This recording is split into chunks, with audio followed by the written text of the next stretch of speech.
그 후에 예수께서 나인이라는 성으로 가실새 제자와 많은 무리가 동행하더니 성문에 가까이 이르실 때에 사람들이 한 죽은 자를 메고 나오니 이는 한 어머니의 독자요 그의 어머니는 과부라.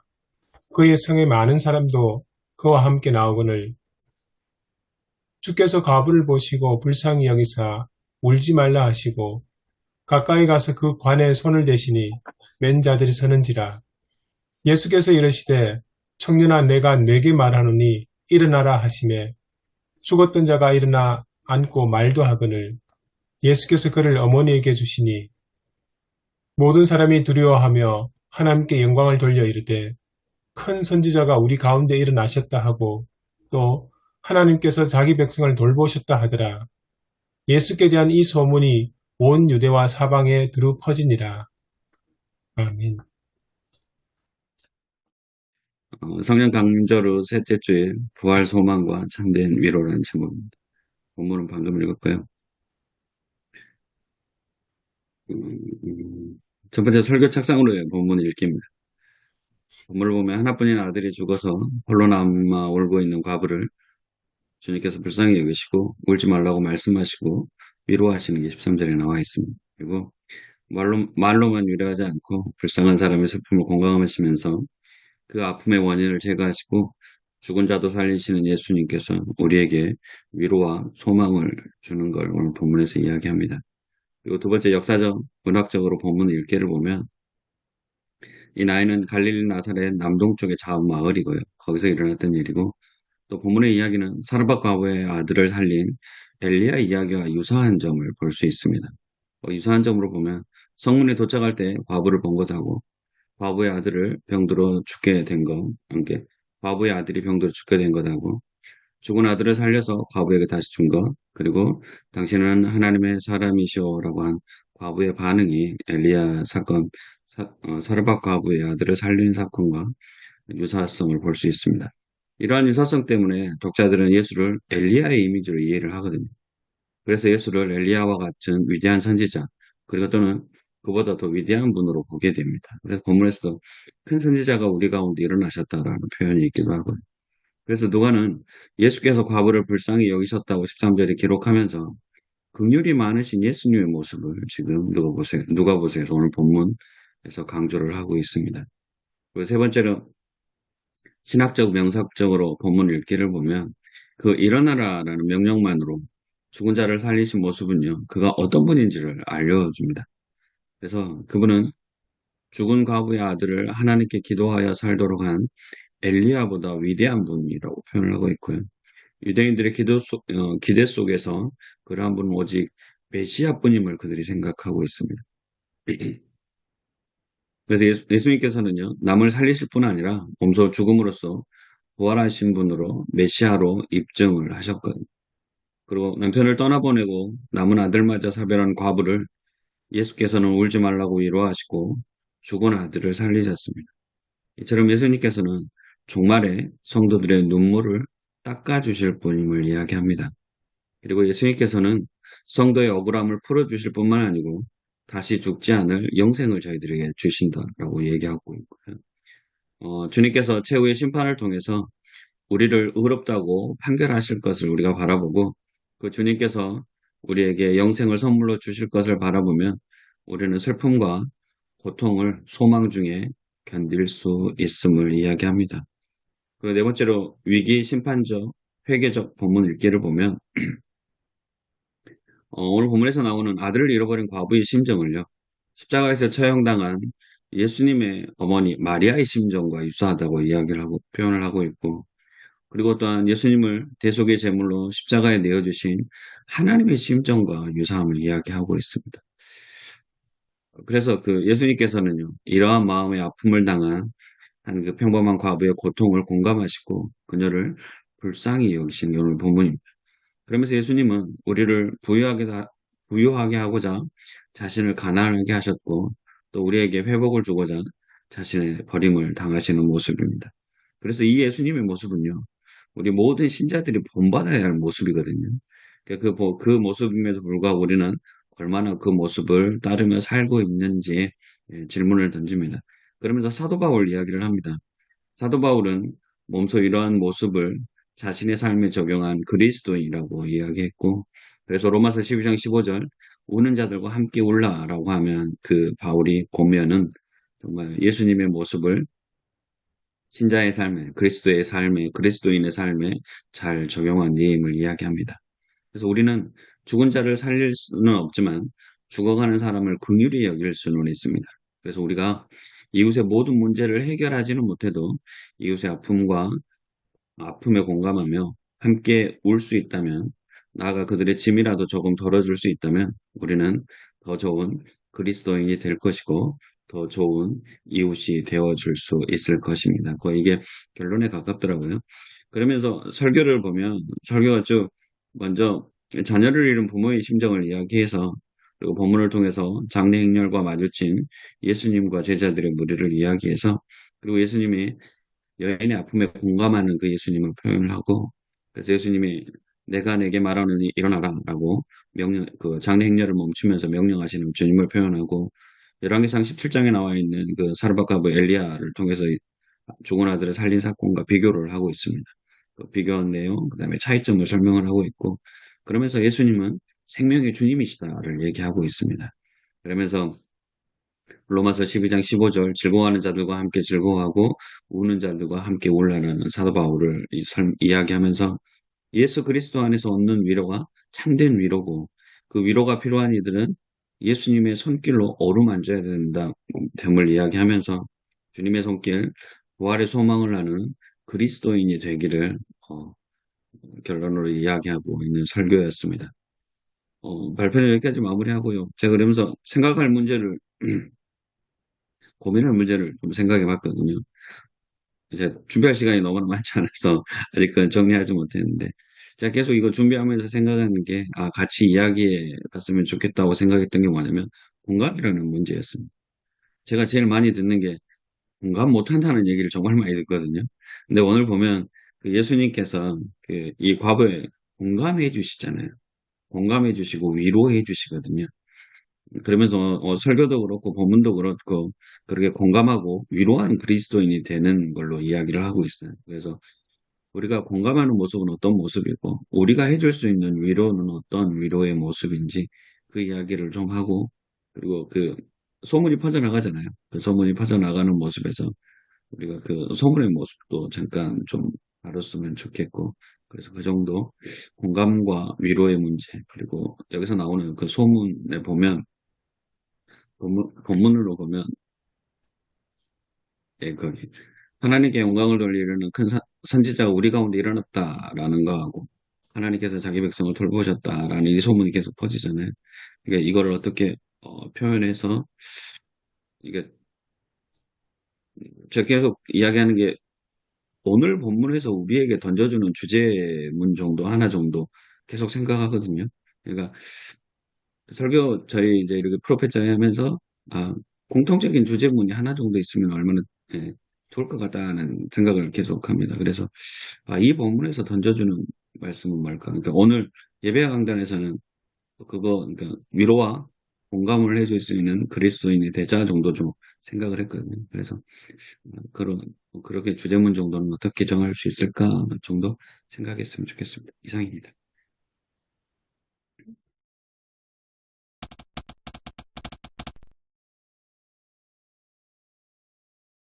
오늘 그 오이상원 목사님 말씀하셨던 것처럼 그 공감 크게 이제 몇 가지 주제가 다뤄지는 게, 하나는 예수님의 공감, 불쌍히 여기시고 그 과부의 아들을 살려주신 그 장면, 그리고 또 하나는 예수님의 이 과부의 아들을 살리는 장면이 구약 열왕기상에 나오는 엘리야의 그 모습하고 많이 닮아 있다. 그런 유사하다는 그런 이야기. 그것과 조금 연결시키면 이제 연결되는 부분이 그 뒤에 사람들이 두려워하면서 했던 말, 큰 선지자가 우리 가운데 일어났다는 그 이야기 연결되는 것 같습니다. 그럼 먼저 그 공감 문제에 대해서 한번 좀 같이 이야기를 나눠봤으면 좋겠습니다. 오늘 추석에도 보면 예수님 누가복음은 예수님에 대해서 예수님께서 분노하셨다는 이야기는 안 나오는데 공감하셨다, 긍휼히 여기셨다는 이야기 나온다고 그렇게 기록되어 있습니다. 예수님께서 공감하셨던 부분이 이거 말고 또 있을까요? 복음서에 보면 예수님이 병자들을 만날 때마다 불쌍히 여기신다 이 말씀이 거의 나오죠. 네. 그게 공감이겠죠. 또 나사로 죽었을 때 같이 눈물 흘리시고 이게 제가 여쭤보고 싶은 불쌍히 게 공감하는 문제에서 네.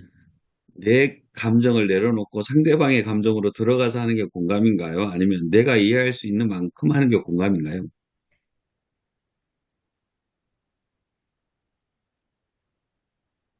이게 다들 내 입장을 내려놓고 상대방의 입장에서 생각해서 공감하라고 하는데 상대방의 입장을 잘 모르는 것 같거든요. 저는 잘 이해를 못해서 제가 공감 못한다고 얘기를 많이 듣는 것 같기는 한데 그러니까 상대방의 입장에서 생각해 봐야지 라고 하지만 사실 그게 잘 안 되는 거 아닌가요? 잘 안 되잖아요. 예. 소위 흔히 드라마, 우리가 말하는 역지사지 아닐까요? 역지사지. 기사지. 드라마 보면서 눈물 안 나십니까? 아니, 눈물은 많이 나는데 저는 이거 보면 뭘 느끼냐면은 그 공감 능력이란 이야기 많이 심리학에서 이야기하지 않습니까? 그 현대 사람들 중에 그 공감 능력이 없는 사람들, 그러니까 어떻게 정신적으로 결함 있는 소시오패스나 이런 이야기들 많이 드라마 주제도 나오고 하는데 그런 부분 그러면서 한편으로는 예수님께서 과부를 보고 불쌍히 여기셨다. 오늘 우리는 이런 상황에서 이렇게 불쌍히 여기 이렇게 같이 그렇게 느낄 수 있을까 그런 생각 조금 듭니다. 현대 한국 그리스도인들이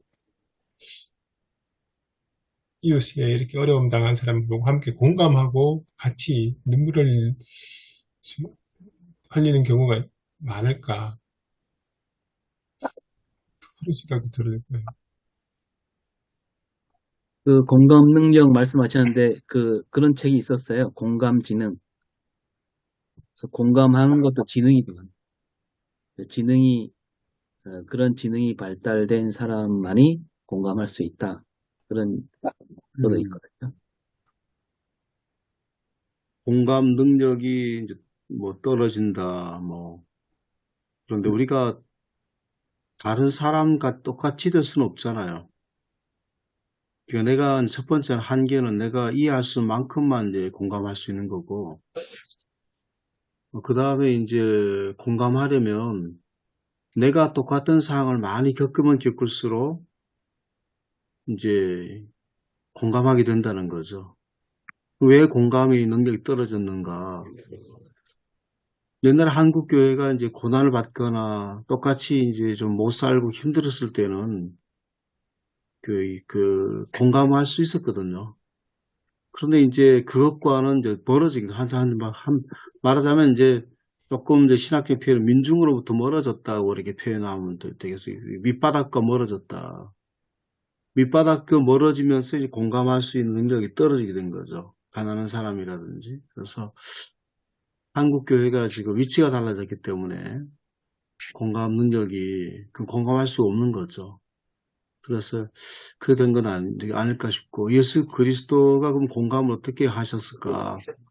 예수 그리스도 짧은 삶이지만 주위에 많은 사람의 죽음을 아마 그 당시에 요셉이 뭐 생존했는지 생존 안 하셨는지 그거는 정확하게 성경에 나와 있지 않거든요. 근데 요셉에 대한 더 이상의 얘기가 없는 걸 봐서 요셉이 생존하진 않았겠다 이렇게 판단해 보면 예수님도 타인의 죽음에 대해서 많이 겪으신 거죠. 이웃의 죽음, 그 마을의 사람들의 죽음들. 예수 그리스도는 아직까지 죽음을 앞두고 있는 상황이지 않습니까? 그래도 아직 사역이 이제 마무리는 아니지만 예수 그리스도 당신이 어떻게 될 것인지 아셨기 때문에 아직 경험하지 못했지만 그것들을 인간처럼 죽음을 경험하지는 않으셨잖아요. 아직까지. 참 인간이시지만 그러니까 예수 그리스도도 다가오실 죽음을 생각하시면서 인간의 죽음에 함께 공감하지 않겠나 그렇게 생각을 합니다. 우리가 이제 보면 아픈 사람, 건강한 사람들은 그 아픈 사람의 심정을 이해한다고 하지만 실제로는 잘 모르거든요. 본인이 좀 아프거나 힘든 걸 겪어봐야 그래서 조금은 이해하고 할 수 있습니다. 그렇죠. 그렇죠. 그 어려운 상황에 있어 보면 어려운 상황의 어떤 것들을 좀 공감할 수 있거든요. 그래서 이제 우리가 옛날보다는 당한 것들이 오늘날 많이 우리가 배가 불렀다.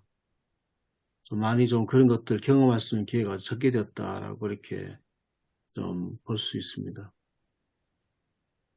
환경도 참 중요한 것 같습니다. 그죠? 천 목사님 말씀 들어보니까 옛날에는 다 이제 뭐 모든 게 다 공개된 삶이었고, 그리고 다들 이제 경제적으로 어려운 시절을 지나면서 서로 이제 십시일반이 자연스러운 그런 시대였는데, 이제 생활 환경이 경제적으로 나아지고, 아파트 생활하고, 뭐 옆집에 누가 사는지도 모르고, 그리고 다 이제 차 타고 다니니까, 뭐, 네모난 차 속에 자기 혼자 에어컨 바람 시원하게 틀고 가면, 뭐, 옆 사람 생각할 필요조차 없는 그런 시대를 살아가면서, 교회도, 농어촌 교회는 모르겠습니다만은, 도시교회들은 이제 점점 이제 신방이 없어지는 것 같거든요.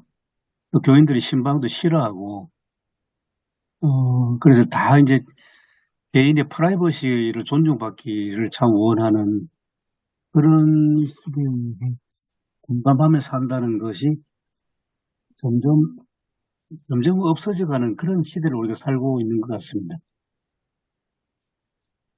그래도 여기 우리 프로페자에 들어온 목사님들은 다 시골이 많아갖고, 예, 다행히.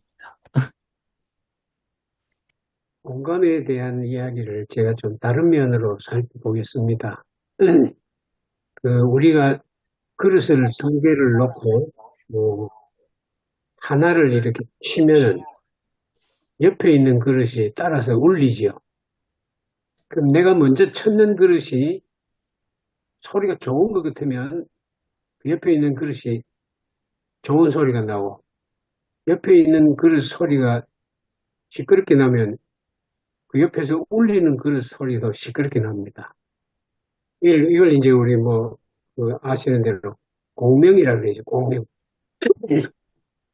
그 공명, 우리 그 라디오 듣는 것도 공명이거든요. 예, 전파를 쏘면 전파가 우리 그 라디오에 그 소리 그대로 울려주는 게 결국은 음성으로 재생돼 나오는 건데, 예, 공감 마찬가지로 생각합니다. 옆에 사람이 어떤 사정과 형편이 있어서 울었습니다. 울린다 하는 것은 그 사람의 또 다른 행동이겠죠. 슬퍼서든지, 분해서든지, 뭐 어떤 그 요소에 의해서 그 사람이 인간적으로 울든지 행위로 나타내든지 나타나면 옆에 있는 내가 그걸 보고 공명을 해줘야 되는 거죠. 공명을 한다 하는 것은 내 마음이 그 사람의 주파수, 공명은 주파수가 맞아야 되거든요. 그러니까 그 사람의 마음의 주파수하고 내 마음이 맞아줘야 돼요. 근데 그 맞아주는 것이 그냥 옆에 있다고 가능하냐? 사실은 더 중요한 것은 그 사람의 상황을 내가 머리로 먼저 이해해야 됩니다. 이해가 됐을 때 공명이 일어나지, 이해되지 않으면 공명이 안 일어나죠. 그래서 방금 천 목사님 말씀하신 대로 우리 환경이 제각기 다 문이 닫힌 삶을 살고 또 다 잘 배워가지고 자기 주장이 강한 시대니까 옆에 사람의 울림에 대해서 내 마음을 거기에 비워서 그 사람 울림을 받아주는 게 부족하지요. 그래서 자기 주장에 너무 차 있고 상대편의 그 울림에 대한 진정한 의미를 우리가 알지 못하기 때문에 공명이 점점 어려운 시대가 됐다. 그렇게 한번 비유적으로 생각해 봤습니다.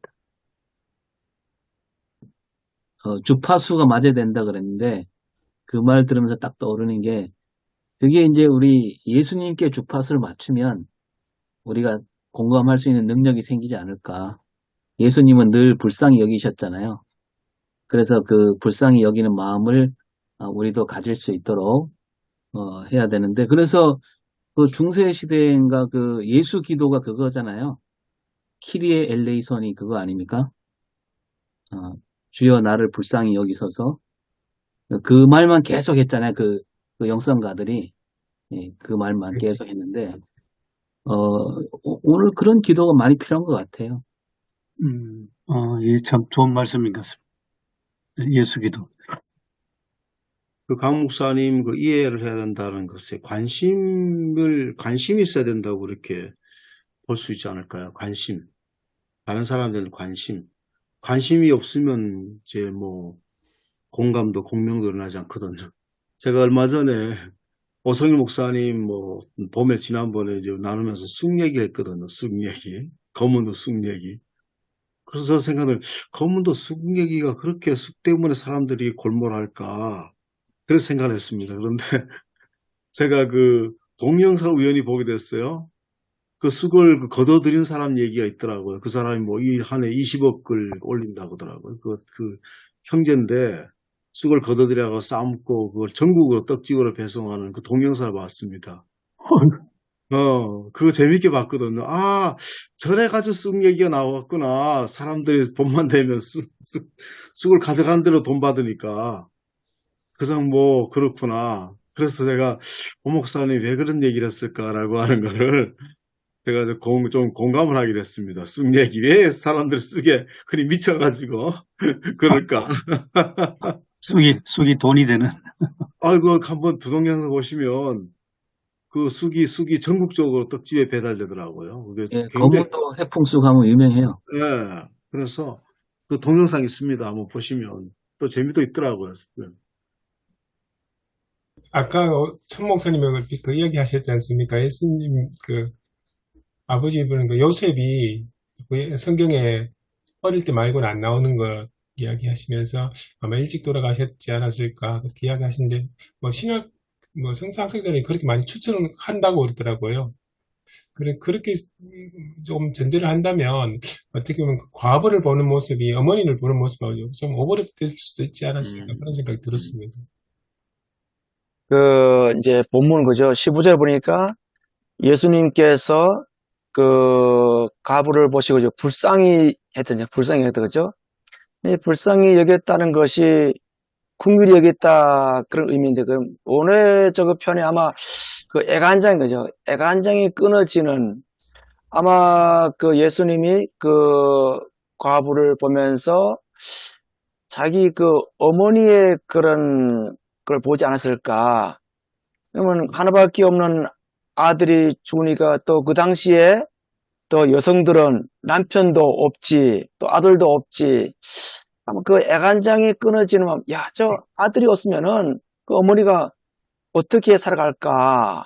그 뭐 생계, 또 그 당시 1세기 여성들은 굉장히 좀 어려운 상황도 있잖아요. 그래서 성경에서 과부를 이렇게 잘 챙기라. 굉장히 국률이 좀 애간장이 끊어지는 마음.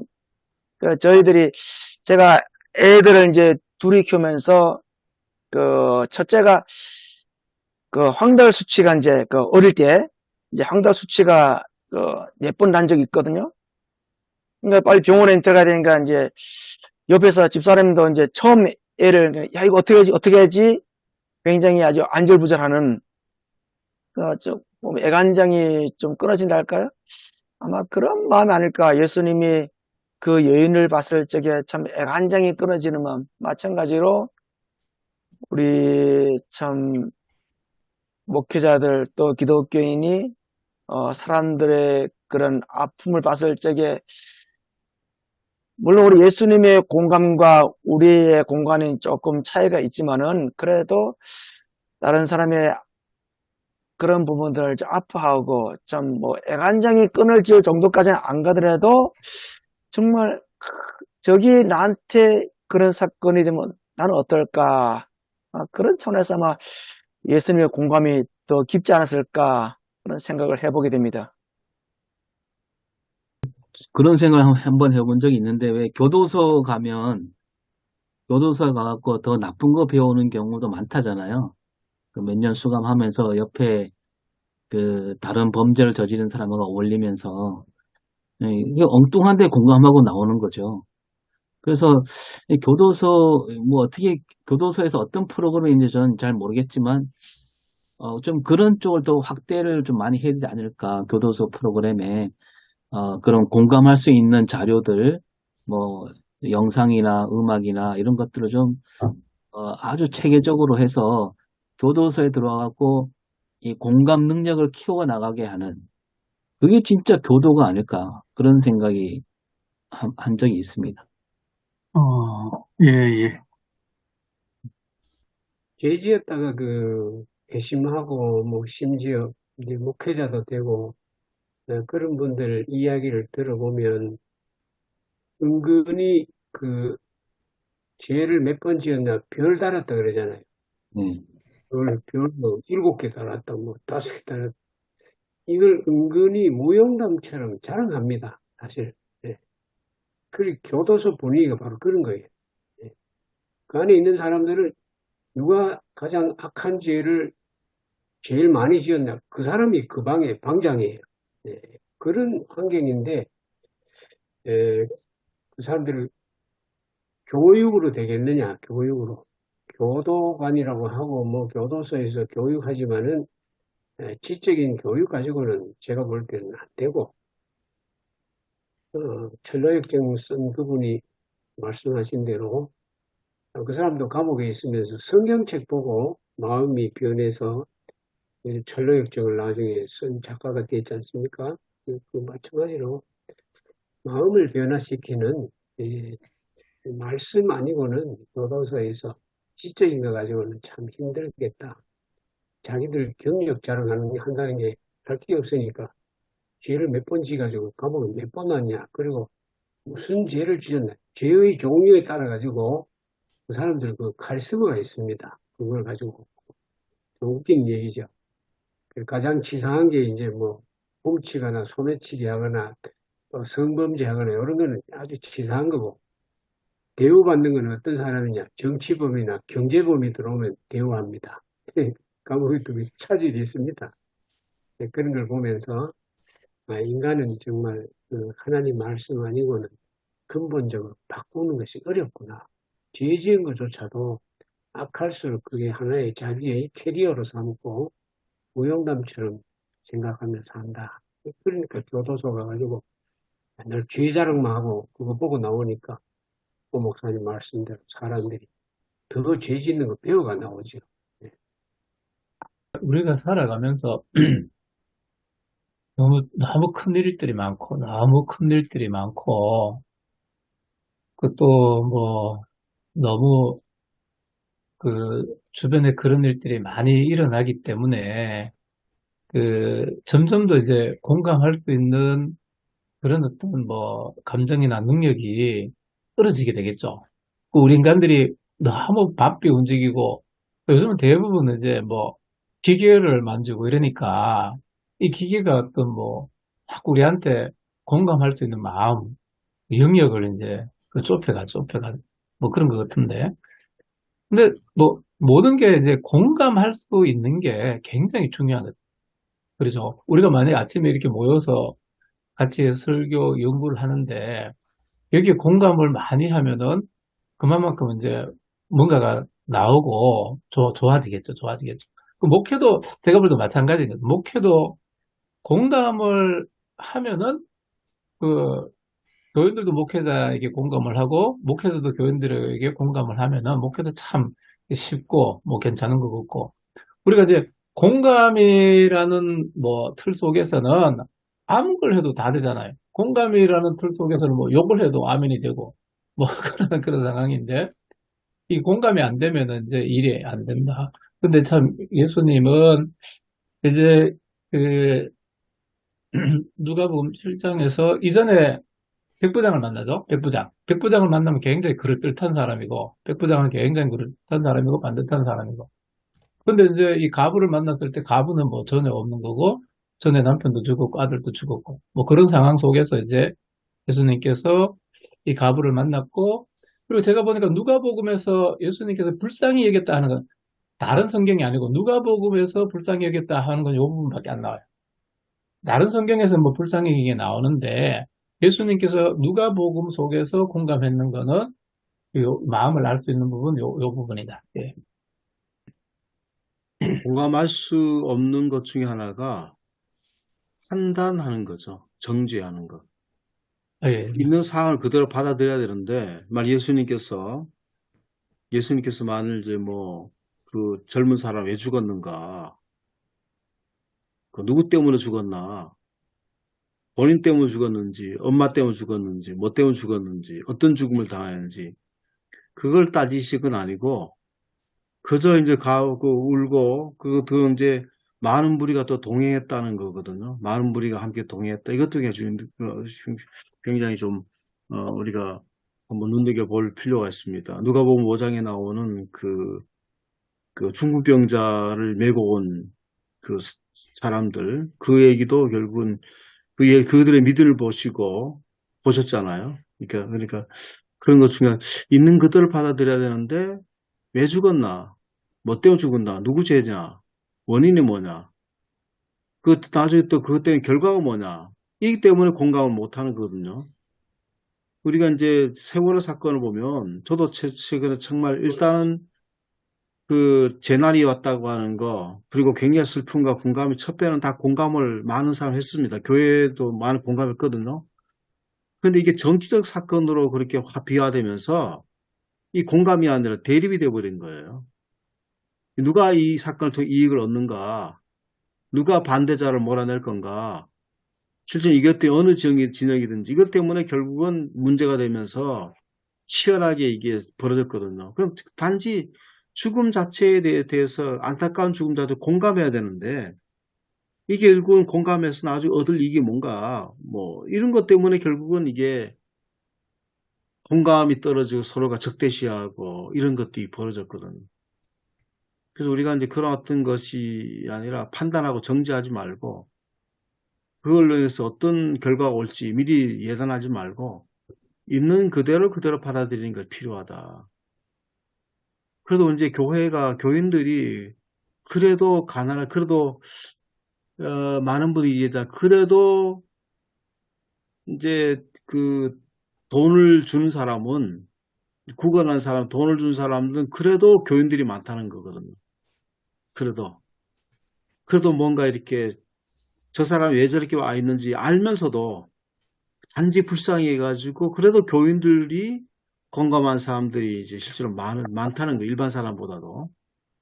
그처럼 우리가 그런 있는 그대로를 받아들이는 게 필요하다라는 생각이 듭니다. 오늘 예수님께서 첫째는 나인성으로 가셨다. 사건의 시작을 보면, 예수님은 언제든지, 당신 말씀 들을 사람들을 찾아다니시는 것.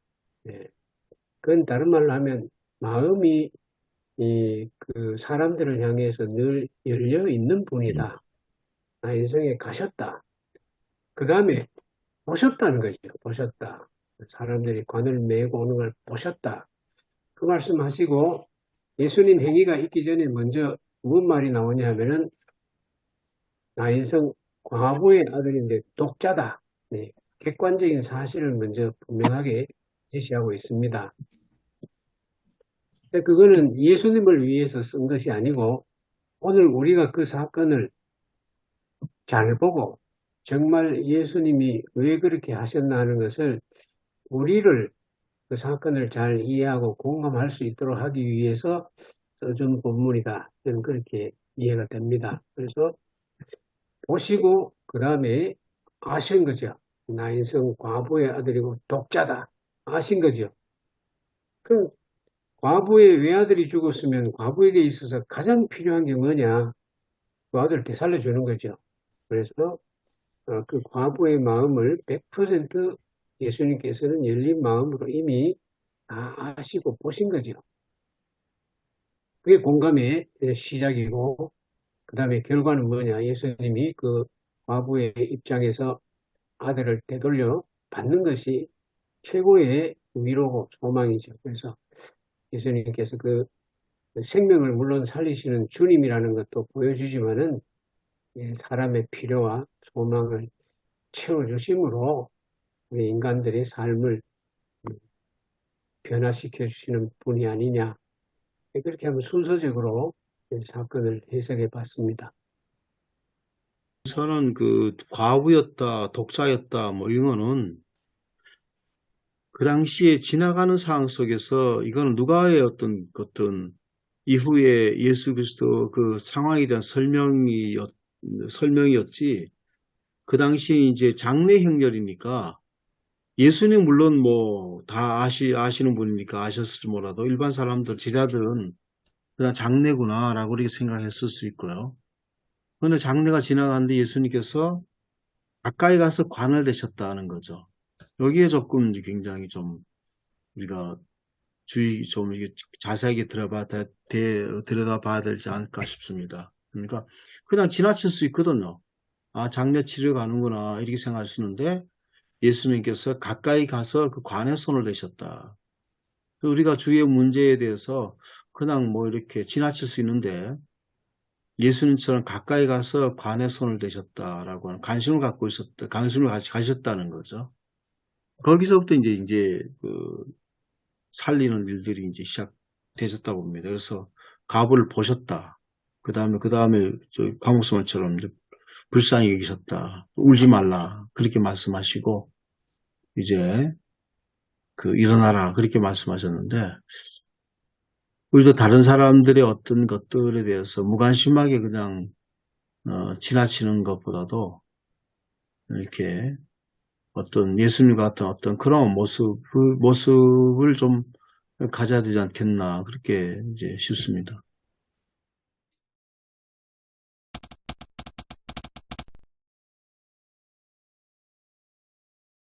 저는 이제 울지 말라 하고 가까이 가서 관에 손을 대는 거하고는 이 두 가지는 예수님이시기 때문에 가능했던 말이고 가능한 행동이 아니었나 그렇게 생각이 듭니다. 그러니까 독자를 잃은 과부를 향해서 울지 말라라고 말할 수 있는 사람이 일반 사람은 불가능하죠. 그냥 너무 슬퍼서 슬픔 사이에 있는 사람인데, 그러니까 울지 말라 하시고 그다음에 가까이 가 손을 대는 이게 연결되는 것 같습니다. 이제 보통 율법에 의하면 시체를 손을 대거나 시체에 대면 부정해지지 않습니까? 근데 이게 예수님께 오면 이제 상황이 바뀌죠. 생명의 권한이 예수님께 있기 때문에 그러니까 예수님이 부정하게 된 게 아니고 그 시체가 살아나는 일이 벌어지는 거죠. 그래서 어떻게 보면 이런 모습들이 바로 메시아의 모습을 간접적으로 이렇게 좀 반영한 게 아닐까 그런 생각이 들었습니다. 그러면서 이제 제가 또 한 가지 이제 목사님하고 이야기 나눴으면 좋은 주제는 이 나인성 과부를 다시 살린 이야기가 누가복음에만 나왔죠. 다른 곳은 나오지 않습니다. 그래서 왜 누가는 이 이야기를 여기다 갖다 넣어놨을까? 이 이야기를 하고 있을까? 그런 생각이 듭니다.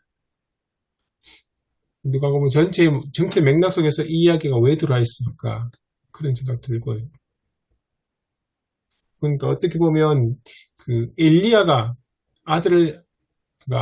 과부의 아들 살린 그거에 연상이 될 정도로 유사한 이야기를 여기다 넣어놓은 게 왜일까? 그런 질문을 하게 됩니다.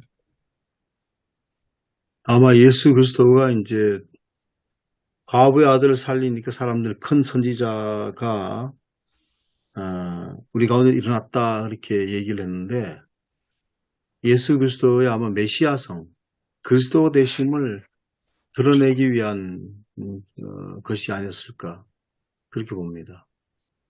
근데 예수 그리스도가 그러면 어떤 누가에 의해서 그리스도가 드러나게 되는가 그것이 아니고 예수 그리스도 자체가 메시아고 그리스도인 거죠.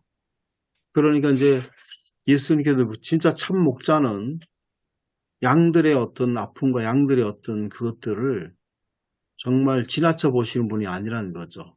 본성 자체가 그러니까 당신 백성 가운데 오신 메시아는 당신의 어떤 백성들을 아픔과 슬픔들을 지나치시지 않은 분이시다. 이걸 통해서 예수 그리스도가 참 그리스도고 메시아라고 하는 게 드러났다는 거죠.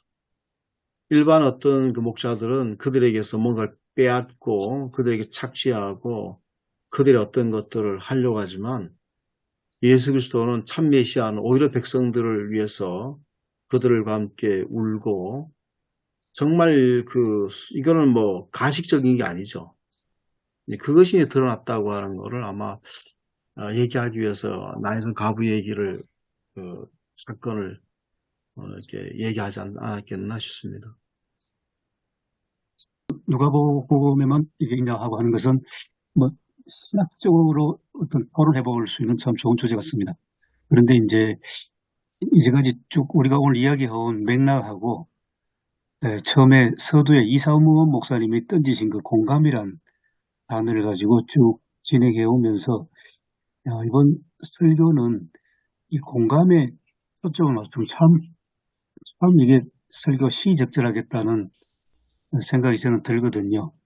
왜냐하면 지금 우리가 살아가는 시대는 무한 경쟁이라는 것 속에서 각자 도생 시대를 살아가다 보니까 뭐 공감력이 뭐 그 날이 갈수록 없어진다고 그렇게 이제 없어진다는 것을 공감하고 있는데 그런 상황을 생각하면 이 어떤 관심을 가지고 가까이 다가가고 그다음에 공감하고 함께 슬퍼하시고 어떻게 보면 참 인간 예수의 모습 그대로인데 이번 설교는 바로 기독론으로 가기보다는 이 베레 데우스 베레 호모 중에서 베레 호모 쪽으로 오히려 쭉 가다가 마지막에 뭐 그리스도에 대한 이야기로 가도 그 설교 구성에서 참 좋지 않을까 이제 그 생각을 가지고 봅니다. 그래서 오늘 설교 이렇게 공감력이라는 게 참 중요하구나 생각은 저는 계속 하면서 따라가고 있습니다. 그러면 예수 그리스도를 어떤 나중에는 집중하는 것도 있지만 두 가지를 동시에 할 수도 있지 않겠나 보거든요. 예수 이 사건, 나인성 사건이 정말 이 그리스도이심을 드러내셨다면 오늘날 우리에게도 누가 참 그리스도인인가, 누가 참 그리스도 사람인가 라고 하는 걸 어떤 우리가 드러내는 어떤 문제를 던져주고 있다고 보거든요. 정말 이웃의 아픔에 공감하고 함께하려고 하고 하는 사람들, 그들을 안아주고 감싸주고 그들을 받아주고 있는 그들을 받아주는 사람. 그 사람이 오늘날 참 그리스도인이 아닐까. 뭔가를 업적을 남기고 요즘 우리가 이제 누가 뭐 교회가 큰일 나고 사업을 하고 업적을 남기고 또한 뭐 예수님 사람이 무슨 큰일을 하고 어떤 뭐 하나님 영광을 드러내고 뭐 이런 것보다도 누가 참 그리스도인인가. 그래서 원래 주위에 이제 여기에는 또 있지만 주위에 우리가 주위에 이제 그늘이 많잖아요. 빌딩이 굉장히 화려한 그늘처럼 그런 것과 진짜 공감하고 교회 안에서도 교회 안에서도 이 공감 능력이 많이 떨어져 있습니다. 그냥 정죄하기 바쁘고 판단하기 바쁘고 그렇게 하거든요. 그래서 교회 안에서도 진짜 우리가 교회 공동체를 회복하려면은 이해하고 관심을 가지고 또 받아주고 실수를 좀 얻을 것들을 실수를 옆에서 누가 보완해주고 하는 것들이 정말 필요하다고 봅니다. 그래서 누가 참 그리스도인인가. 그래서 함께 공감해주고 함께 아파해주고 받아준 사람이 진짜 그리스도인 아닐까. 원래 사람들이 이런 그리스도인이 우리가 이 사회 속에서 이런 그리스도인을 사람들이 원한다고 보거든요. 교회가 바로 그런 교회가 되기를 원하고 있지 않겠나 그렇게 봅니다. 저는. 교회가 누구든지 들어와도 다 받아주고 누구든지 들어와도 함께 공감해주고 함께 어떤 그렇게 교회가 회복된다면 이제 우리가 좀 그런 교회 모습들이 지금 많이 아니거든요. 음.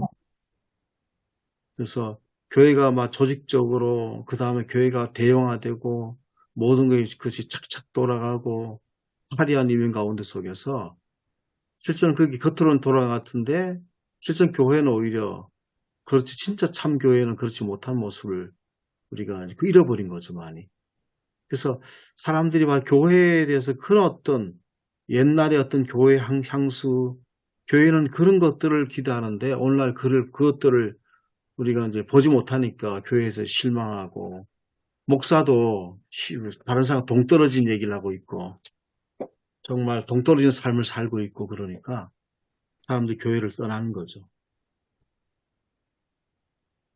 누가복음이 뭐 여성에 대한 관심이 아주 지대하잖아요. 여성에 대한 관심이 아주 지대하고 가난하고 소외된 뭐 이런 사람들에 대한 관심이 아주 많은 책이 누가복음인데 뭐 그렇다면 이 가부는 남편을 잃었기 때문에 가부 하나만으로도 굉장히 어렵고 공공한 처지인데 또 아들까지 죽었으니까 참 어렵고 뭐 형편이 참 말로도 할 수 없는 뭐 그런 게 되는 거죠. 그때 이제 예수님께서 뭐 그 아들 죽은 여인도 어린 양 한 마리로 생각했고 뭐 거기에 찾아가서 아들을 살려주는 그런 어떤 뭐 공감의 능력. 오늘 우리 교회가 뭐 크고 놀라운 일들을 바라보고 그런 일들을 하기보다는 정말 이렇게 가부된 사람, 아들 잃은 사람, 이런 아픔이 있는 사람들에게 진정으로 다가가려고 노력하고 공감한다면은, 누가 그런 목회자를 싫어하고, 누가 그런 교회를 싫어하고, 누가 그런 교회를 고개를 흔들겠습니까? 오늘 그게 안 되니까 이제 문제가 되고 그런 거죠. 예. 공감하는 거를 싫어하는 사람도 있죠. 그러니까 우리가 공감한다고 했을 때, 여기 나온 것처럼 아까 말씀하신 대로, 외로운 사람들, 힘든 사람들, 병든 사람들, 이런 데에 대한 공감이지, 아무 걱정 없이 그냥, 넉넉하게 사는 사람한테 공감한다, 이 말이 아니잖아요. 근데 이제 우리 교회 안에서 보면, 그런 거보다는 자기를 알아주고, 또 있는 복에다 더 많은 복을 받기를 바라고 이렇게 온 사람들이 많잖아요, 지금. 그런 사람들은 오히려 그 가난한 사람들에 대한 공감에 대해서 동조하지 않는다고. 오히려 그런 걸 귀찮아하고 성가시게 생각하죠. 그래서 아까 뭐 우리가 목회자가 공감 능력이 뛰어나면 목회를 잘한다는 말을 어떻게 우리가 풀었느냐에 따라 다르겠지만, 목회자가 공감을 잘하면 흔히 말하는 큰 교회가 될 수가 없어요. 네. 그 공감하다 보면 그냥 맨날 눈물로 세월 보내고, 우리 장신대 선배님 중에 이상향 전사님이라고 그 뚝방마을 가갖고 거기서 그 사람들하고 뒹굴다가 그 폐병으로 돌아가셨잖아요. 목사 안수도 못 받고 그 전도사 시절에 그분은 공감 능력이 너무 뛰어나니까 지금 내가 공부해서 목회자가 되는 거 그거는 둘째로 여기고 맨날 거기 가갖고 그들하고 같이 생활하다 보니까 그렇게 일찍 세상을 떠났는데, 그러니까 이 공감 능력과 오늘의 목회 능력은 어떻게 보면 반비례한다고 생각이 들고, 예수님이 고쳐주신 낫게 살리신 일은 저는 예수님이 그리스도이심을 나타낸다라기보다 하나님 나라에서 일어난 일을 보여주신 거다. 하나님 나라는 이런 것이다라는 것을 보여주는 그런 의미가 더 크지 않을까. 그리고, 예. 그게 신학적으로도 분명한 것 같습니다. 예. 하나님 나라의 표상, 예. 하나님 나라의 리얼리티, 예. 그걸 보여줘. 그러면 거기에 오 목사님의 얘기에 조금 더 생각나서, 근데 마지막에 보면 큰 선지자가 우리 가운데 일어나셨다. 큰 선지자를 세우신 분은 하나님이시잖아요. 사람 느끼고 있잖아요. 그 다음에 이제 하나님께 자기 백성을 돌보셨다. 그렇게 그때 얘기했다는 거죠. 오늘날도 우리가 사람들 우리에게 말하기를 우리가 어떤 사역을 하든지 간에 하나님께서 어떤 큰 선지자 아니더라도 하나님께서 하나님 함께하는 교회구나. 저 사람은 하나님 함께 하시는 사람이구나 라고 하는 거를 사람들이 이제 안다는 거죠. 또 사람을 돌보는구나. 자기 백성을 돌보는구나. 라고 이렇게 그런 어떤 이야기를 듣는 교회와 또 목회자를 포함해서 우리가 그리스도인이 참 되면 좋겠다. 그 다음에 그러니까 소문이 온 유대에 이제 다 지방에 퍼지게 됐다는 거죠. 그래서 우리가 어떤 하나님이 세우신 어떤 그 역할들을 어떻게 우리가 할까 라고 하는 고민도 좀 우리가 필요하지 않겠나 봅니다. 그 오성일 목사님 말씀하신 데 전적으로 공감합니다. 교회가 이상한 쪽의 목회자들이 공감을 잘해요. 잘하고 그런 쪽 많이 따라가서 정말 공감해야 될 부분은 공감 못하고 정말 중요한 거는 하지 못하고 그냥 평생 이상한 거 따라다니다가 목회 막히는 분들 아주 많아요. 참 제가 보면 참 나중에 남는 게 아무것도 없을 텐데 그러고 있어요. 예. 저는 그 네. 16절에 아까 천 목사님 말씀하신 대로 큰 선지자가 우리 가운데 일어나셨다는 반응과 하나님께서 백성을 돌보셨다는 반응을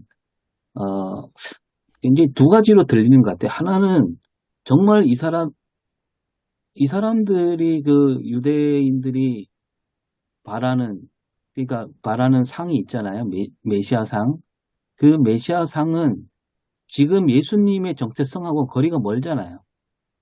지금도 이제 유대교에서는 그 메시아가 아직 안 왔다 그러잖아요. 근데 그 그들이 기다리는 메시아와 2000년 전에 오신 메시아 예수님하고는 다르잖아요. 그들은 메시아를 기다리지만 그 메시아가 성자 하나님이라고 생각하지 않잖아요. 하나님이라고 생각하지 않고 단지 자기들 백성들을 이끌 수 있는 놀라운 지도자쯤으로 생각하지 우리가 오늘 믿고 고백하는 성자 예수님은 아니거든요. 그런 의미로 봤을 때는 이 일을 통해서 그들한테 어느 정도 예수님의 메시아성이 드러났다. 이렇게 뭐 그들이 메시아라고 생각했다 하더라도 예수님하고는 거리가 멀다 이거죠. 근데 또 한편으로는 이제 그 자기 백성을 돌보셨다 이 말이 그 출애굽기에 똑같은 말이 나오잖아요. 그 이스라엘 백성들이 애굽에서 고생하고 있을 때 하나님이 그 부르짖음을 들으시고 자기 백성을 돌보셨다는 말이 나오는데 그거하고 이렇게 또 연결 지어지는 것 같아요. 그래서 그런 의미에서는 또 이렇게 좋게 볼 수 있는데 예수님의 소문이 퍼졌을 때 과연 그 소문이라는 게 정말 예수님이 말씀하신 하나님 나라가 지금 이 땅에 왔다는 소문일까? 아닐 가능성이 크다는 거죠. 단지 놀라운 기적이 벌어졌다. 거기에 지나지 않는 소문이 아닌가? 그런 생각도 듭니다. 당시 유대인들이 그 예수님 이해한 것은 오늘 말 그대로 사람들이 큰 선지자죠. 선지자. 우리가 그들이 알았어야 했다는 메시아성은 아직 아니죠. 큰 선지자가 났다. 그리고 제가 이제 오늘 이 사건하고, 엘리야 사건하고 비교를 하면서 유사성만 이야기하고 있는데, 두 사건 사이에 저는 근본적으로 차이가 있습니다. 하나는 엘리야도 죽은 사람도 아이 위에 시체 직접 올라가가지고 얼굴을 대기도 하고 그렇게 하지 않습니까? 엘리야도 그렇게 했어요. 그런 행위까지는 똑같지만은 엘리야가 궁극적으로 말한 내용을 보면 하나님 이 아이의 영혼이 돌아오게 해 주십시오. 기도했습니다. 기도. 이거는 선지자가 할 일이 사람이 할 일이고 예수님은 그렇게 말하지 않았어요. 예수님은 관에 대고 일어나라. 청년아 일어나라. 고전에도 소녀야 일어나라. 직접 죽은 사람을 향해서 명령하시는 그 명령을 내렸습니다. 그래서 엘리야는 선지자로서 할 수 있는 최선의 일을 했고, 엘리야는 말 그대로 선지자고, 예수님은 선지자 이상이, 선지자가 아니고 선지자 이상, 직접 생명을 주관하시는 분이다. 그렇게 차이점을 한번 짚고 넘어가는 것이 좋겠다는 생각을 합니다. 거기 방금 강 목사님 연장선에서 좀 말씀드리면, 유대인들이 생각했던 예수님은 그냥 큰 선지자, 말라기 이후에 유대인의 특별한 선지자가 없었는데, 예수님 시대에 400년 만에 나타나신 새로운 큰 선지자, 그 정도 이해하신 것 같고, 그러면서도 한편으로는 우리 본문은 17절로 끝나는데 18절부터 보면 요한의 제자들이 이 모든 일을 그에게 알리니 하면서 요한 이야기가 나오거든요. 세례 요한 이야기. 요한의 제자들이 세례 요한에게 예수님이 나인성 가보에 있었던 그 이야기하고 앞에 이야기를 쭉 해서 전하니까 요한이 그러면 제자들을 시켜서 예수님께 보내서 오실 그분이 예수 메시아가 당신입니까? 이렇게 묻는 장면이 나옵니다. 그리고 나서 제자들이 왔을 때 예수님이 했던 대답이 22절이죠. 그 중에 하나가 죽은 자가 살아나며라는 내용이 나오거든요. 그래서 아까 얼핏 말씀드렸던 누가 보면 전체 흐름상으로 봤을 때 나인성 가부의 이야기가 어떻게 보면 요한이 당신이 메시아입니까? 물었을 때 하나의 대답으로서 앞에 세워진 게 아닐까. 그런 모습. 아까 좀 전에 말씀하셨던 엘리야의 그 모습하고 엘리야가 그 아이를 살린 모습하고 예수님이 그 아이를 살렸던 방법 자체가 다르지 않습니까? 그런 모습이라든지 그런 것들하고 연관이 있지 않을까 그런 생각 듭니다.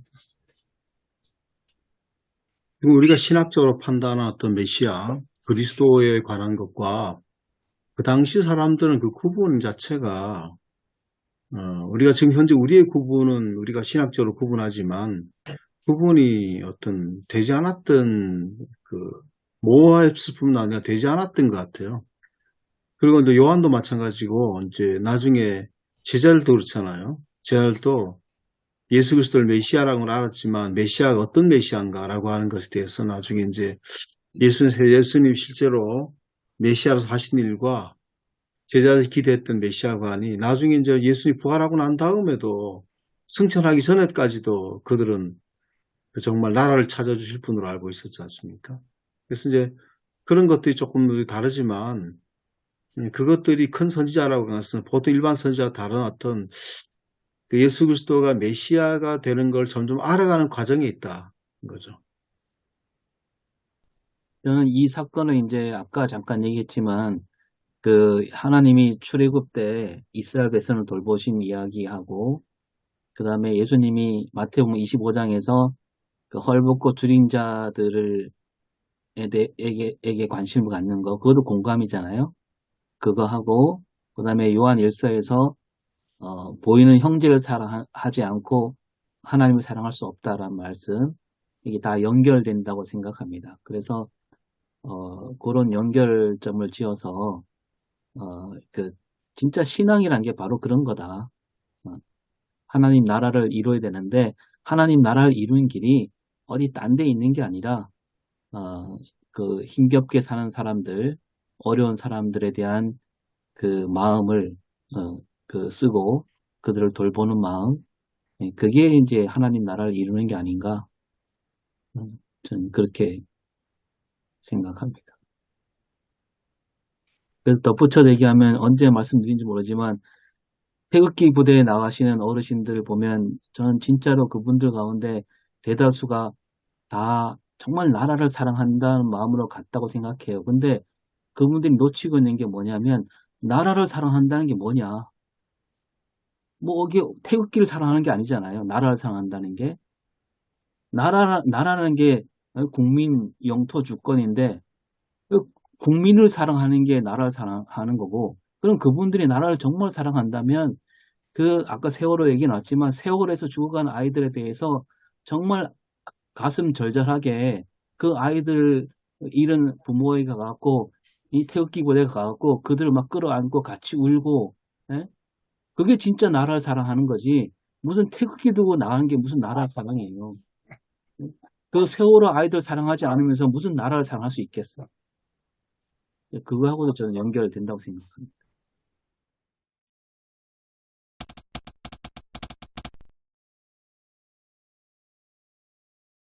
그래서 저는 오늘 이제 뭐 최 목사님 또 말씀해 주시고 어떻게 설교할 건가라고 하는 거를 또 얘기를 할 시간인데, 저는 오늘 그 예수님께서 나인성 가부의 아들을 이제 살리시는 과정들을 쭉 한번 살펴보면, 예수 그리스도가 다른 사람이 큰 선지가 나셨다, 그 다음에 돌보셨다를 통해서 그 사람들이 예수님이 어떤 분인지를 알게 되잖아요. 그리고 그 소문이 퍼지게 되기 때문에 오늘도 이거를 우리에게 적용해 보면, 우리 예수님 하셨던 이런 일들을 우리가 교회가 할 때에, 그리고 예수 믿는 사람들이 관심을 가지고 공감도 하고 공명도 하고 함께 삶을 나누기도 하고 그렇게 하면서 사람들이 하나님이 우리 교회를 세우시는구나, 교회가 이래서 필요하는구나, 또 우리가 이제 왜 우리가 예수 믿는 사람들이 왜 필요한가라고 하는 거를 사람들이 점점 인식하게 되지 않겠나. 그렇게 봐서 두 가지를 좀 예수 그리스도와 오늘날의 교회와 성도들 두 가지를 이제 함께 이제 대비하면서 좀 말씀을 전하면 어떻겠느냐, 그렇게 생각을 좀 하고 있습니다. 준비하고 계속하면서 그 공감 계속해서 생각했던 법을, 그러면서 공감하는 자들이 제일 느끼는 게 위로더라고요. 공감을 해주면 위로를 많이 느끼거든요. 그 예수님도 지금 그 위로를 해주시면서 정말 필요한 걸 해결을 해주셨잖아요. 근데 우리가 지금 예수님이 해결해 준 걸 해결해 줄 수는 없고요. 그러니까 우리가 해줄 수 있는 공감으로 인해서 할 수 있는 위로가 어디까지일까를 생각하고, 그러면서 16절에 있었던 큰 선지자가 우리 가운데 일어나셨다, 그리고 하나님께서 자기 백성을 돌보셨다, 이게 저는 솔직히 오 목사님도 얘기하시면 전 안 맞거든요, 두 개가. 그러면서 전 목사님이 얘기하셨던 많은 무리를 생각을 해봤어요. 소문을 낸 사람들은 많은 무리들이거든요. 그러니까 근데 많은 무리들은 예수님을 따라다녔던 무리, 장례식을 따라갔던 무리가 두 종류가 있으니까 이들이 바라봤던 관점이 이 두 가지가 아니었을까를 또 생각을 해봅니다. 그러니까 예수님을 따라다녔던 그들은 그 예수님을 큰 선지자 가운데 우리 가운데 일어났다고 생각했을 수도 있고, 또 어떻게 보면 장례는 조금을 따라갔던 그들이거든요. 근데 그들이 하나님께서 자기 백성을 돌보셨던 그 위로를 받지 않았을까라고 생각을 좀 하려고 하고요. 그러니까 그러면서 우리가 공감을 해서 그들에게 해줄 수 있는 위로가 어디까지일까를 이야기하면서 최종적으로 예수님의 위로를 받아야 됩니다라고 설교를 해야 되는 건지, 아니면 지금 공감하고 위로까지만 해야 될 건지를 지금 계속 고민을 하고 있습니다. 그러니까 이거 준비하면서 시간이 조금만 더 있었으면 좋겠다라는 생각을 했었고, 그리고 그 주제문 같은 경우는 이렇게 1시간 반에 해서 나올 수 있는 건 아닌 것 같아요. 저도 얘기를 하긴 했지만 그게 쉽지는 않은 것 같아요. 그래서 한 주간 내내 좀 고민을 해야 되지 않을까. 그러면서 이제 한 금요일이나 토요일 정도에 거기 목사님들이 생각하시는 이번에 한 주제, 그러니까 보통 설교들 하실 때 주제문 같은 거 하나씩 있으시잖아요. 그러니까 이 주제로 설교를 해야겠다. 그러니까 이게 통일이 되지는 않겠지만, 그래도 저는 이번 주 주제가 이겁니다라고 정도 올려주시면 이렇게 하면 좋겠다를 생각을 하는 거거든요. 그래서 말씀을 드렸었던 겁니다. 저는 이번 설교에 적용은 안 된다고 생각합니다만은, 오성일 목사님 말씀 듣고 저도 공감하면서, 국민 영토 주권, 국민을 참 사랑해야 되고, 정치 지도자는 모든 국민을 다 품어야 되는 게 마땅한데, 근데 지금 현재 정권은 국민을 갈라치게 하고 있지 않습니까? 노동자 노동자들을 특히 탄압하는데 노동자도 국민이지 않습니까? 그런 게 참 안타까워요. 그런 우리 정치 현실을 보면서 교회는 그럼 어떻게 해야 될까? 교회는 모든 예수님 안에서 모든 사람에게 가까이 다가가서 특히 아파하고 소외당한 사람들을 이렇게 공감하고 손을 잡아주는 교회가 되지 않을까. 저는 그 생각까지 해봤습니다. 공감 이야기 계속 나왔는데 조금 충격적인 이야기를 들었습니다. 그 12구 이태원 그 사고 일어났고 난 뒤에 추모제하고 장례식 할 때 이름이 다 없어서 무명으로 가렸지 않습니까? 그렇게 해서 장례식을 다 했거든요. 그런데 얼마 전에 그 동물농장이란 TV 프로그램에 그 윤석열 대통령 부부가 나왔어요. 했는데 그때 그 부부가 나와서 했던 이야기들을 쭉 보면 그들이 키우는 강아지 이름이 다 있더라고요. 그만큼 관심을 갖고 다 하는, 그러니까 그 개한테는 자기가 반려개한테는 그렇게 이제 어떻게 보면 이름을까지 줘서 그 이름을 기억하고 부르고 관계를 맺어 가는데 이태원에서 죽었던 그 많은 사람들한테는 이름이 다 가려지는 그런 상황을 보면서 사람이 개만도 못하죠. 예, 그래 공감이라는 게 참 이런 모습 보면서 그리스도인으로서 공감을 해야 된다는 게 좀 다시 한번 좀 생각해보는 그 사람의 이름을 기억해주고 그 사람의 모든 형편을 이해하고 관심을 갖고 하는 그 자체가 공감이 아주 시작에 중요한 관점이 아닐까 그런 생각이 듭니다. 네, 맞습니다. 이름이 참 중요합니다. 제가 공감을 잘 못한다 그랬잖아요. 그래가지고 이게 공감의 시대, 공감의 반경. 그리고 이번 주에 공감에 관해 설교하려고 책을 2권이나 샀거든요. 근데 책머리 어떻게 되냐면 공감은 길러지는 게 아니고 무뎌지는 거다라고 얘기하더라고요. 그러니까 이게 내가 정말 공감하지 못하고 무뎌져 있는 건 아닐까 라고 생각을 해보고 그래서 이번 한 주간 성도님들한테 정말 어떻게 내가 공감을 해줘야 되고 이들에게 하나님 말씀을 증거하려면 그들과 같이 공감해서 증거를 할 수 있어야 되잖아요. 그래서 이번 한 주간 책도 보고 성경도 보고 기도도 하고 이렇게 많이 준비를 해야 될 것 같습니다. 네. 그 이상무 목사 말씀대로 이게 우리가 뭔가 이렇게 딱 어떤 이렇게 하나로 모을 수 있는 어떤 한 문장을 만들기가 짧은 시간인데 이렇게 일주일 동안 묵상하면서 저는 우리 톡방에다가 너무 길게는 마시고 그냥 어떤 딱 떠오르는 책상 같은 거 있으면 이렇게 생각날 때마다 메모하듯이 이렇게 올려놓으면 서로 이렇게 또 준비하는 데 도움이 되지 않을까 그런 생각이 듭니다. 제가 저번 주 설교 때 그 풀꽃 시를 설교 때 썼거든요. 근데 이게 자세히 보아야 예쁘다. 오래 보아야 사랑스럽다. 나도 그렇다. 근데 이 몇 장 안 되잖아요. 근데 이게 한 편의 설교보다 훨씬 낫더라고요. 그래서 우리가 일주일 묵상하면서 설교를 이렇게 딱 하나로 합충할 수 있는 그것들이 있으면 좋지 않을까. 근데 목사님들은 보통 설교 되기 전에 거의 그 한 문장으로 합축을 하시잖아요. 오늘 설교는 이거다라고. 그러니까 그것들이 있으면 그러니까 그 한 문장만 서로 이렇게 얻어도 설교가 더 많이 풍성해지지 않을까라고 생각하거든요. 그래서 요즘 다른 책 말고 시집 좀 읽으려고 계속 노력하거든요. 이걸 함축할 수 있는 게. 네. 그래서 이번 한 주간 금요일, 토요일 기대하겠습니다.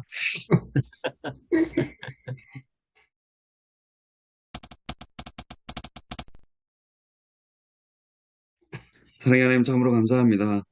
월요일 아침에 저희들에게 모여서 하나님의 말씀을 나누고 정말 하나님의 말씀을 이렇게 서로 이해하며 이야기할 수 있는 시간 허락해 주시면 감사합니다. 한 주간 동안 이 말씀을 저희들이 묵상할 수 있게 도와주시고 정말 이 한 주간 동안 성령님의 인도하심으로 이 말씀이 살아서 우리의 삶 가운데 함께 있어서 정말 성도님들에게 주님이 어떤 말씀을 하기 원하시는지 저희들에게 생각나게 하여 주시고 정말 그 말씀을 통하여서 정말 성도님들이 새로운 하나님의 나라를 꿈꾸는 자가 될 수 있도록 주님 도와주시옵소서. 이번 한 주간 저희 가운데 함께 해주실 걸 믿고 저희를 인도하시는 예수님의 이름으로 기도드립니다.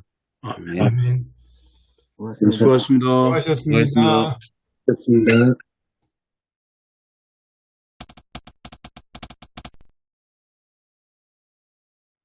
예, 저는 그 복음 그 값비싼 은혜라는 제목으로 했는데, 그 복음은 은혜다라는 데 초점 맞춰서 그 유대주의자들은 복음을 은혜로 여기지 않고 어떤 공로나 대가 뭐 이런 쪽으로 그 율법주의에 사로잡힌 사람들에 대한 대답으로서 복음은 은혜인데, 근데 그 은혜에 그치지 않고 그 은혜는 아주 비싼 은혜였다. 하나님이 값비싼 대가를 치르신 은혜였기에 또 그 은혜 받은 사람으로서 마땅히 우리가 감사하며 살아야 된다. 이런 쪽으로 설계했는데 뭐 이렇게 늘 하던 얘기라서 임팩트가 좀 없어서 갖고 저도 하면서 스스로 좀 밋밋한 느낌이 있었고 듣는 분들도 그렇지 않았을까 그런 생각이 들더라고요. 예. 그럴 때는 좀 이렇게 분석 설교를 했으면 좋지 않았을까 생각이 들더라고요. 저는 그 작년에 이 본문을 가지고 이제 물론 이제 그 중간 부분인데 작년 8월 달인가 설교를 했더라고 보니까요. 그래서 이번에는 좀 핀트를 조금 이제 바꿔가지고 이제 그 참된 복음으로 뭐 주제가 이제 또 예수 복음 그러니까 참된 복음으로 이렇게 설교를 했습니다. 그러면서 이제 오늘의 세대가 참 너무나 악하다. 세상이 악하다기보다도 사람들, 세상을 움직이는 사람들이 악하고 또 그런 것들이 교회 속에서 영향을 받고 그 교회도 복음에서 떠난 정말로 비본질로 가는 그런 상황을 이제 언급하면서 그럼 우리가 참된 복음으로 가는 것이 좀 무엇일까 이렇게 적용점으로는 먼저는 그 참된 복음 안에서는 우리가 살아간다는 것은 정말로 예수 그리스도의 대속적 죽음을 확실히 믿는 신앙 고백으로 살아가야 되겠다. 오늘날의 설교도 그렇고 모든 것이 사람 입맛에 맞춰가는 것 이런 우리가 참 기복적이고 탈피하는 그런 참된 복음으로 돌아가야 된다. 그리고 두 번째는 참된 복음으로 사는 것은 정말로 십자가의 영성으로 다시 한번 회복해야 된다. 너무 이렇게 교회가 편하고 자기 편의적으로 신앙생활하고 그러다 보니까 우리가 시간에 쉽게 넘어가고 정말 이 복음은 힘들고 때로는 고통이다. 이 고난을 우리가 넘어가야지 힘들다고 쉽게 타협하고 그러면은 십자가 복음이 태세가 될 수밖에 없다. 그리고 이제 세 번째 적용은 참된 복음으로 살아가는 길은 스스로 이제 우리 스스로 주님을 고백하는 그런 삶으로 나가야 된다. 그래서 우리 영주 성산교회가 예배 공동체로 정말로 이 예배 속에서 좀 하나님을 경험하고 또 선교 공동체 또 우리가 선교하는 교회는 작지만서도 우리가 자그마하게 이웃과 섬김에서 그런 삶을 나누고 그리고 우리가 이제 이번에 7월 달에 이제 설립 2주년을 맞습니다. 그럼 우리가 어떻게 이웃을 섬길 것인가 그런 부분들을 좀 고민하면서 가자. 그러면서 이러한 삶이 결국 자기 십자가를 지고 예수님을 따르는 길이다. 이렇게 설교를 마무리했습니다. 저도 설교를 이 본문을 갖고 했는데요. 그 설교를 원하는 만큼 못했습니다. 원하는 만큼 못했는데 이제 그 갈라디아 교회의 문제는 유대에서 내려온 사람들이 그 바울의 사도성을 부인했고 또 유대 율법주의를 강조를 했죠. 유대 율법주의를 강조해서 그 뭐 바울이 전한 복음이 설 자리가 없도록 그렇게 만들어 가는데, 오늘 우리 교회도 사람들이 굉장히 어떤, 그, 교회 전체를 희청이게 하는, 교회 전체를 완전히 잘못된 방향으로 끌고 가는 그런 것들이 뭐, 과거에도 있었고 지금도 있다. 근데 그걸 좀 연결을 하려고 했는데, 그걸 좀 못했어요. 이제 교회 전체를 잘못된 방향으로 끌고 갔던 거는, 갈라디아 교회는 유대주의자였는데, 근데 이제 우리가 중세 보면은 십자군 운동, 이런 것도 교회 전체를 완전히 잘못된 방향으로 끌고 갔죠. 그리고 제주 4.3 사태에 있어서 서북청년단, 그런 것도 막 교회 안에 우리가 완전히 공산당 다 때려 죽여야 된다 그런 마음을 가지고 그걸 했는데, 그런 거 굉장히 어떻게 보면은 그 어떤 유대주의자들하고 비슷한 거거든요. 오늘 뭐 정강훈 사건도 마찬가지죠. 정강훈도 그런 어떤 유대주의자가 내가 교회 전체를 잘못된 방향으로 끌고 가는데, 그런데도 바울은 인내하면서 목회를 했다. 목회를 하면서 사도로서 갈라디아 교회를 잘 세워갔다. 뒷부분 요거 목회를 바울이 잘 하면서 인내하면서 건면하면서 세워갔다 하는 부분을 하기가 조금 어려웠습니다. 뭐 그래 그 정도 했습니다. 저는 그 들어가면서 그 텃밭 얘기 좀 했습니다. 이제 텃밭에 소나기 내려서 쓰러진 거를 이제 다시 세우는 거. 그렇게 했었던 이유가 이제 갈라디아 교회를 이제 다시 세우려고 했었던 바울을 이제 생각나게 하려고 이 얘기를 조금 했었고, 그 다음에 나머지는 뭐, 그 말씀을 좀 알게 하는 거는 늘 했었던 거고, 그 다음에 제가 늘 익숙했었던 틀이 이제 적용 어떻게 하는 건가라고 하는 거를 이제 생각을 하다가, 이제 믿음으로 얻게 된 복음 끝까지 붙들자. 우리 오늘날 교회도 우리 목사님들이 우리가 목사님들이 믿음으로 얻게 되는 거를 가르치지만 교인들이 다른 데서 영향을 많이 받는다는 거죠. 뭐 다른 목사들, 유명하다는 목사들 뭐. 또 그래서 이 복음의 복음에서 근본에서 변질되는 경우가 참 많다. 그 다음 유대주의자들의 이제 화려한 언변과 논리에 갈라디아 교인들이 빠져 있는 것처럼 그렇게 되는 경우가 많다라고 얘기를 했고, 그래서 다른 사람 영향을 받아서 이제 담임 목사의 어떤 권위와 가르침을 의심하고 낮게 보는 경우가 많다는 거예요. 특히 이제 작은 교회라든지 농촌 교회일수록 그 현상들이 많이 나타나거든요. 또 이제 성령의 은사 문제, 치우친 은사 문제, 또 이제 근본주의적 신앙에 치우친 경향이 많다. 또 하나는 제가 이제 그 의도들은 뭐냐면, 이제 그러다 보니까 뭔가 믿음을 얻게 되는 것에 뭔가를 더 해야 된다고 하는 것에 대한 갈망들이 있습니다. 열심히 뭐 은사를 더 받아야 된다든지, 뭐, 또 기도를 더 해야 된다든지, 뭐, 기도를 하지 않다는 거지만, 어떤 기도회 같은 거, 뭐 이런 데 대한 교인들이 있거든요. 그러다 보니까 담임 목사님이 자유케 되는 것들을 우리가 가르쳤는데, 담임 목사님이 가만히 있어 담임 목사님이 뭘 아무것도 안 하는 것처럼 제가 그런 취급을 받았었습니다. 제가 전에 있던 교회에서도 정말 오후 예배가 없었거든요. 오후 예배는 자연스럽게 이제 모여서 이제 성경 말씀, 성경 공부 주로 하고 토론하고 서로가 이야기하고 그러면서도 오후에 뭐 거의 3시, 4시, 뭐 4시, 5시까지 남은 밥 먹고 그렇게 할 정도로 했었는데, 그 다음에 제가 이제 노회장 끝나고 난 다음에 교회에서 오후 예배가 다른 교회에 있으니까 오후에 하자고 자꾸 그랬는데 오후 예배가 이제 드리는 것만으로 끝나버렸거든요. 드린 것으로 가보고 오후 예배에 참석하지 않고 그러면서 이제 자발적 역동성이 사라져버리고 그마저도 결국은 이제 빠져버리고 안 나오는 그런 어떤 있었습니다. 그리고 또 제가 예화를 들은 것도 실제로 있었던 얘기거든요. 성령 은사에 빠진 어떤 그 일 때문에 교회가 한동안 어려웠었고, 또 하나는 또 근본주의에 빠져가지고 666이라든지 또 베리칩 문제라든지 유대인들이 세계를 지배한다. 뭐 데이비드 차라고 한 사람을 차체를 2건이가 갖다 줘서 믿어보라고. 그렇게 해가지고 굉장히 어려웠습니다. 이제 이제 태물 거를 들었는데, 인재들은 그 본인은 최신 신학처럼, 최신의 경향처럼 이렇게 생각하면서 목사를 마치 시대에 뒤떨어진 목사로 취급하는 거예요. 그런 일이 있었습니다. 그래서 이런 사람들이 이제 자기 의견에 동조하지 않으니까 반감 품고 결국 목회에서 힘들게 하고 교회도 흔들어서 어지럽게 하는 경우를 제가 직접 체험을 했거든요.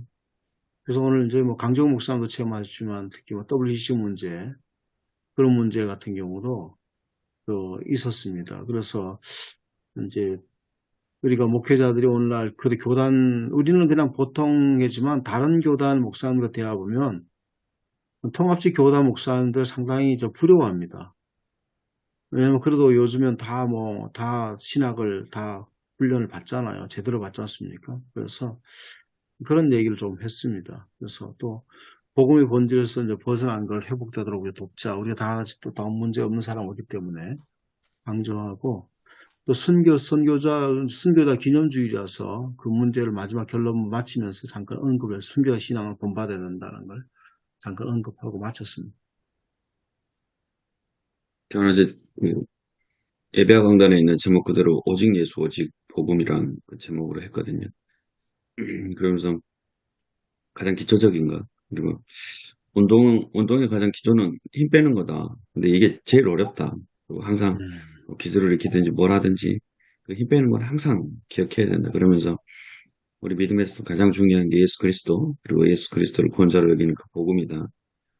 그러면 6절에 나오는 그리스도의 은혜로 너희를 부르시니라는 표현을 통해서 그리스도의 초대가 있어야 되고, 그다음에 그리스도의 은혜가 우리 안에 있어야 정말 받을 자격 없는 우리가 그래 허락된 복이 바로 복음이다 라고 해서 복음을 계속 강조했거든요. 제가 설교할 때마다 그러더라고요. 이웃 사랑해라, 우리 거 나눠줘야 된다, 선교해야 된다.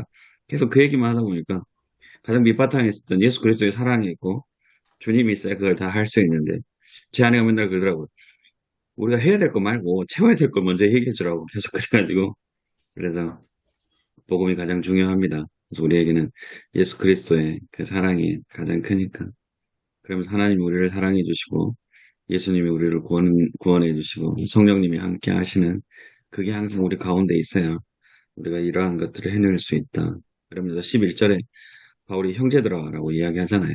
갈라디아 어떻게 보면 변절자라고 이야기할 수 있는 그들을 형제들하고 이야기하면서 어떻게 보면 바울이 그들을 사랑했던 그 모습인 것 같아서 우리가 정말 이웃들에게 사랑하는 모습으로 주님 믿지 않고 저희 교회 옛날에 동네하고 많이 힘들었거든요.